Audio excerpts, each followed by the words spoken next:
वंदे मातरम।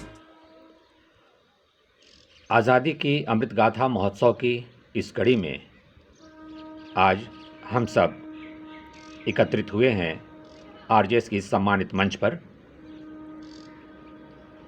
यहाँ पर हम सब महापुरुषों, क्रांतिकारियों और समाजसेवियों को श्रद्धांजलि अर्पित करते हैं। इस कड़ी में आज हम एक महान क्रांतिकारी मनमथ नाथ गुप्त जी को अपनी श्रद्धांजलि अर्पित करेंगे। इसके बाद हम सबकी मुलाकात वेबिनार में होगी। दरअसल क्रांतिकारी मनमथ नाथ गुप्त का जन्म 7 फरवरी 1908 को वाराणसी में हुआ था। आपके पिता नेपाल में प्रधानाध्यापक थे, इसलिए शुरुआती कुछ वर्षों की शिक्षा आपकी नेपाल में ही हुई। इसके बाद आप बनारस आ गए। बनारस में जब आपकी उम्र लगभग 13 वर्ष की रही होगी, तभी आपने क्रांति को समझना शुरू कर दिया था, बल्कि एक क्रांतिकारी भावना आप में पनपने लग गई थी। 1921 में कहते हैं कि ब्रिटेन के राजकुमार का जब विरोध हो रहा था, उसमें आप भी शामिल हुए थे और आपको सज़ा हुई थी उस विरोध के कारण। इसके बाद आप काशी विद्यापीठ में प्रवेश लिया। वहाँ पर आपका अध्ययन का कार्य शुरू हुआ और वहीं पर क्रांतिकारियों से आपकी मुलाकात हुई।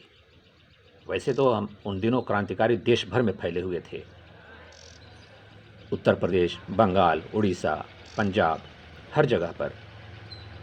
लेकिन जो यूपी के पूर्वांचल के क्रांतिकारी थे, उनसे आपकी मुलाकात उसी काशी विद्यापीठ में हुई। और काकोरी कांड, जो एक महत्वपूर्ण क्रांतिकारी योजना मानी जाती है, ऐतिहासिक घटना मानी जाती है, उस वक्त आपकी उम्र लगभग 17 साल की रही होगी। आपने काकोरी कांड में हिस्सा लिया। राम प्रसाद बिस्मिल, अशफाकुल्ला खां, मुरारी शर्मा, लहिड़ी जी और औरैया के मुकुंदी लाल जी भी उसमें शामिल थे। ऐसा कहा जाता है कि वो एकमात्र औरैया के क्रांतिकारी थे।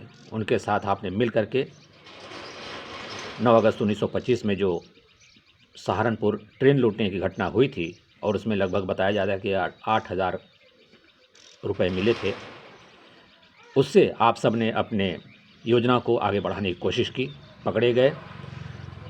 उसमें सज़ा के दौरान आपको 14 साल जेल में गुजारने पड़े।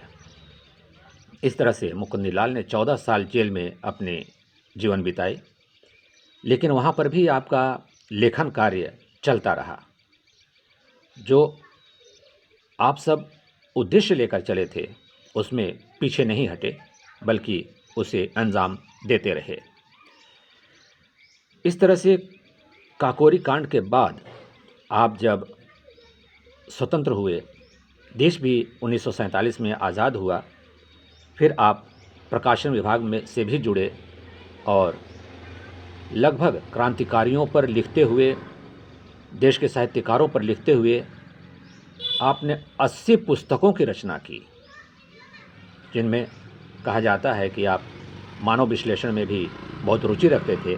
इसलिए मानव जीवन से जुड़ी बातें भी आपने खूब लिखी हैं और समाज को इस तरीके से अपनी सेवाएं देते हुए, एक क्रांतिकारी जीवन जीते हुए 26 अक्टूबर सन 2000 में आपका देहावसान हो गया।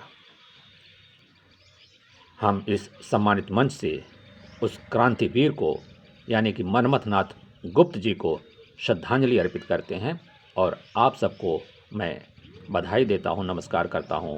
मोहम्मद इसाक खान। इस वक्त मैं अपने गांव दुद्धी सोनभद्र, उत्तर प्रदेश से। जय हिंद।